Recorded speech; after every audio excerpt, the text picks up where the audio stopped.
আমাদের সুস্থ হওয়ার যতগুলো রিজন, আমরা সবাই সুস্থ না অসুস্থ এখানে ভাই? আমরা এখানে আলহামদুলিল্লাহ যারা আছি তারা সবাই সুস্থ। আর হাসপাতাল যে জায়গাটা এখানে কারা থাকে? অসুস্থ না ভাই? তাহলে আমরা কি সবাই হাসপাতালে থাকবো না এখানে থাকবো? আমরা সব অসুস্থ হবো না সুস্থ হবো? আমরা সুস্থ থাকবো এবং আমাদের আশেপাশে যারা আছে আমরা তাদেরকে সুস্থ রাখার জন্য প্র্যাকটিস করব। Right or wrong? তাহলে পৃথিবীতে যতগুলো হেলথ প্রবলেম রাইজ করে অর্থাৎ জায়গা ওঠে, এটা দুইটা রিজন। কারণ কয়টা?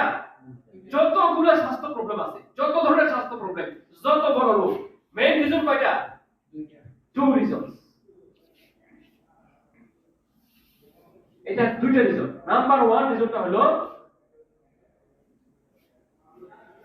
টক্সিন। এটাকে বলে কি? জৈবিক বিষ। অর্থাৎ আমি আপনি আমরা চোখে দেখি না বিষটা, এটা বলে টক্সিন। এই যে আমরা একটু আগে খাবার খাইলাম, এটার মধ্যে কোন ধরনের মশলা ইউজ করছে, কোন তেলটা ওনারা ইউজ করছে, এই যে মুরগিটা আসছে কোন ফার্ম থেকে আসছে, এই যে চাউলটা আসছে, এগুলো আমরা কেউ জানি? আমরা কেউ জানি না। আমরা আলহামদুলিল্লাহ একটা সিস্টেমের মাধ্যমে ডিএক্সএন আসছে, আজকে খাবারটা আমরা খাইছি। কিন্তু এটার মধ্যে কি ধরনের জীবাণু ছিল, এটা চিকেনটা কোথা থেকে আসছে, কোন কোন ফরমালিন থেকে এটা খাবারটাকে চিকেনটাকে খাওয়াইছে আমরা দেখি না। কিন্তু আমরা জানি যে আমরা যেই খাবার এখন খাচ্ছি বর্তমান আজকের এই দিনে যে খাবারগুলো খাচ্ছি খাবারটা নিরাপদ না। রাইট? সবজি বলেন ফলাদি বলেন সবগুলোতে কিন্তু ফরমালিন ইউজ করা হচ্ছে, হচ্ছে না ভাই? আজকে যদি সবজিতে যদি ফরমালিন ইউজ করা না হয়, আপনি দেখেন যখনই বাজারজাত করা হয়, যখন এটা মাজরা থেকে বাজারে নিয়ে আসে, আধা ঘন্টা পরে দেখবেন সবজিটা প্রায় মৃত দেখা যায় না ভাই? অতিরিক্ত মাত্রায় পোকামাকড় থেকে রক্ষা করার জন্য অতিরিক্ত মাত্রা কি করে করে না ভাই? এবং সবজিটাকে চাঙ্গা রাখার জন্য, কাঁচা রাখার জন্য ওরা কি করে? এক ধরনের মেডিসিন ইউজ করে না ভাই? তাহলে এইগুলো সবগুলো কোথায় যাচ্ছে?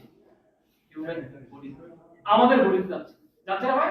তাহলে আল্লাহ সুবহানাহু ওয়া তাআলা আমাদের বডিতে এমন একটা নিয়ামত, এমন একটা মেশিন ফিট করছেন, যে মেশিনটা আমরা অনেকে মেইনটেনেন্স করি আর অনেকে এটা থেকে ফিরত তাকাই না আনটিল আমরা কাজ দিয়ে করার আগ পর্যন্ত। ঠিক না ভাই? আমার কথা কি রাগ হইতেছে? কারণ আমরা কেউ ফিকির করি না, এটা নিয়ে চিন্তা করি না। কিন্তু দেখেন প্রত্যেকটা মাসে 2 মাস পরে আমরা যারা গাড়ি ইউজ করি, গাড়ি চালাই 2000 বা 3000 কিলোমিটার গলে বলে আপনার ফিল্টার চেঞ্জ করেন, ইঞ্জিন অয়েলটা চেঞ্জ করেন, বলে না ভাই? What is the reason? এইটা ইঞ্জিনটাকে খেয়ে ফেলবে, ইঞ্জিনটাকে ড্যামেজ করে ফেলবে। তাহলে আপনার শরীরের ভিতরে আল্লাহ সুবহানাহু ওয়া তাআলা যেই ধরনের ইঞ্জিনটা ফিট করছেন, আদৌ পর্যন্ত আমরা কি এটা কি ফিল্টার চেঞ্জ করছি?